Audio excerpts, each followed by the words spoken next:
আসসালামু আলাইকুম everyone, welcome back to our channel. আমরা সবাই সাজেক যাওয়ার জন্য রেডি হয়ে গিয়েছিলাম। আমরা তখন বিআরটিসি কাউন্টারে, আর আমাদের জার্নি শুরু হয়েছিল রাত 11টায়।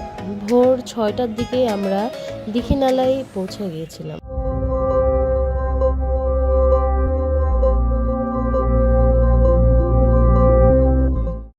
দীঘিনালা বাস স্ট্যান্ড থেকে আমরা একটা চাঁদের গাড়ি হায়ার করেছিলাম। ওখানেই অ্যাভেলেবেল চাঁদের গাড়ি থাকে, তো ওদের সাথেই প্যাকেজ ঠিক করে নিতে হয়। দীঘিনালা থেকে সাজেক, তারপর সাজেক থেকে খাগড়াছড়ি 3টা স্পট, তারপর আবার বাস স্ট্যান্ড পর্যন্ত পৌঁছে দিবে। তো আমাদের ফুল প্যাকেজটা ছিল 7,000 টাকা। আমার অনেক ভালো লাগছে।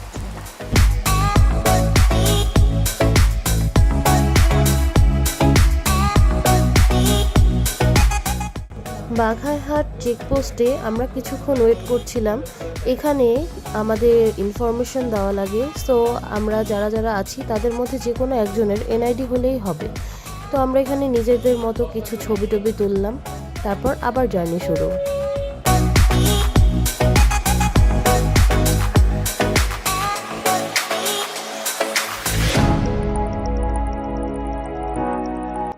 এখানে দেখা যাচ্ছে রাস্তাটা একটু ভাঙাচোরা, সো আমাদের অনেক বেশি জার্কিং পাওয়া লাগছে, কারণ রাস্তা তখন ঠিক করছিল। আর এর আগেও আমরা সাজেকে যখন এসেছিলাম তখন এরকম ছিল না, রাস্তাটা অনেক স্মুথ ছিল। বাট এই রাস্তা ভাঙার জন্য আমাদের অনেক কষ্ট হয়েছে, যেহেতু আমাদের সাথে ছোট বেবিরা ছিল, আমাদের নিজেদেরও একটু প্রবলেম হচ্ছিল।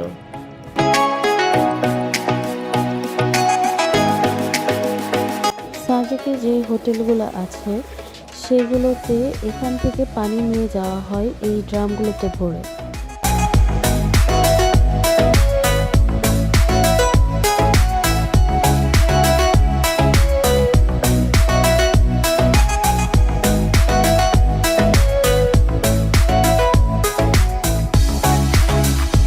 অনেক উঁচু পথ পাড়ি দেওয়ার কারণে সবগুলো চাঁদের গাড়ির ইঞ্জিন অনেক বেশি গরম হয়ে যায়, সে কারণে ইঞ্জিনে পানি দিতে হয়।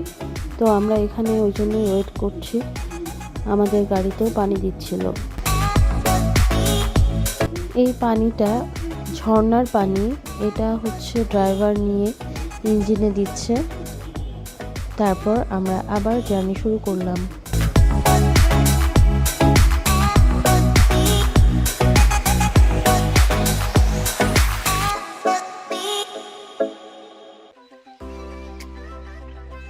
প্রধান ফটক অতিক্রম করে আমরা প্রবেশ করলাম মেঘের রাজ্য সাজেকে।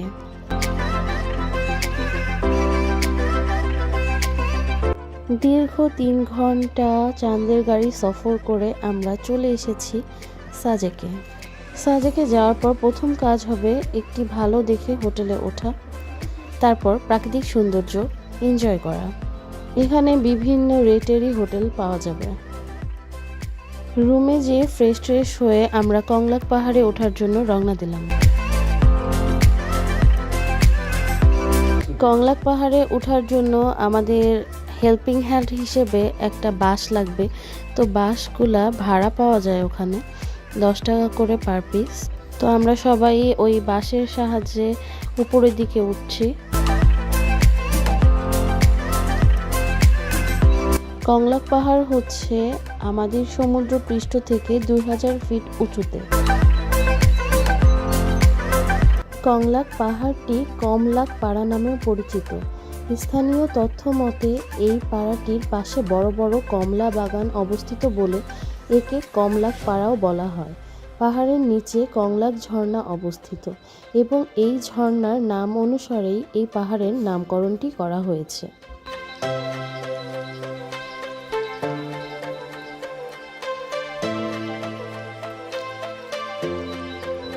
আমরা পৌঁছে গেছি কংলাক পাহাড়ের একেবারেই শীর্ষে। এখানে আমরা সবাই কিছু ছবি তুললাম, আর অনেক লোক ছিল, সবাই এখানে ছবি তুলছিল।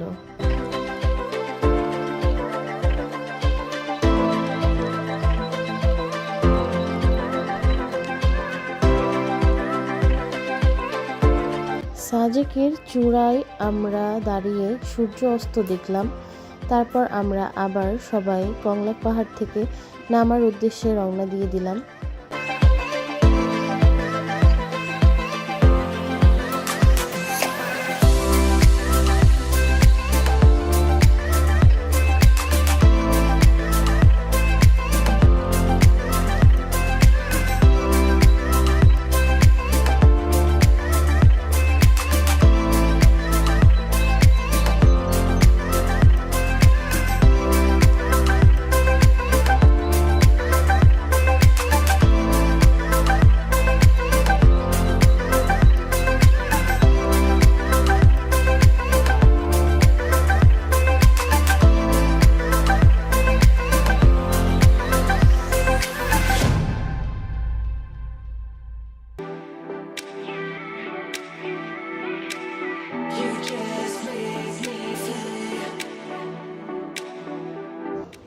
অসম্ভব সুন্দর প্রাকৃতিক দৃশ্য দেখার পর আমরা রাত্রে ব্যাম্বো চিকেন খেতে চলে আসলাম হোটেলে।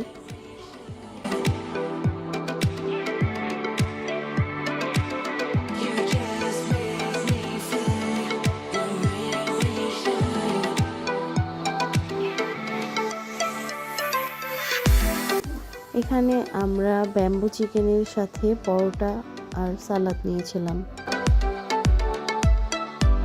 পরদিন সকালে আমরা আমাদের বেলকনি থেকে মেঘের অপরূপ দৃশ্য দেখছিলাম।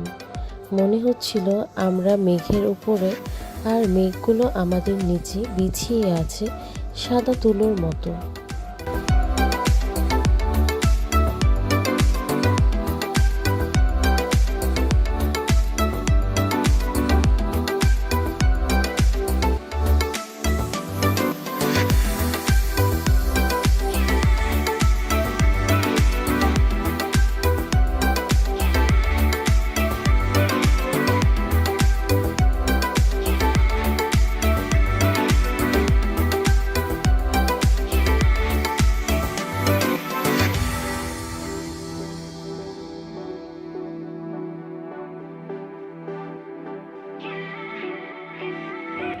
আমরা মেঘের অপূর্ব দৃশ্য উপভোগ করার পর সবাই রেডি হয়ে চলে গিয়েছিলাম লুসাই গ্রামে।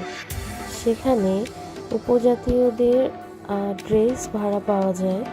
তো আমরা সবাই ওখান থেকে ড্রেস ভাড়া নিয়ে আধা ঘন্টার জন্য আমরা অনেক ফটোশ্যুট করলাম, অনেক মজা করলাম, অনেকগুলো ভিডিও করলাম।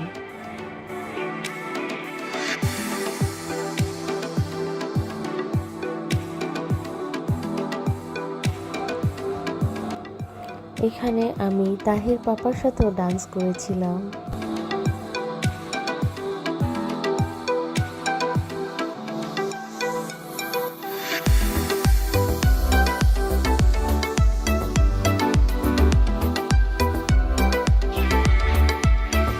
লুসাই গ্রাম থেকে বার হওয়ার পর আমরা আবার খাওয়া দাওয়া সেরে দেন আমরা রওনা দিলাম খাগড়াছড়ির উদ্দেশ্যে। তো এই ছিল আমাদের সাজেক ট্যুর। আজকের ভিডিও এ পর্যন্ত। আল্লাহ হাফিজ।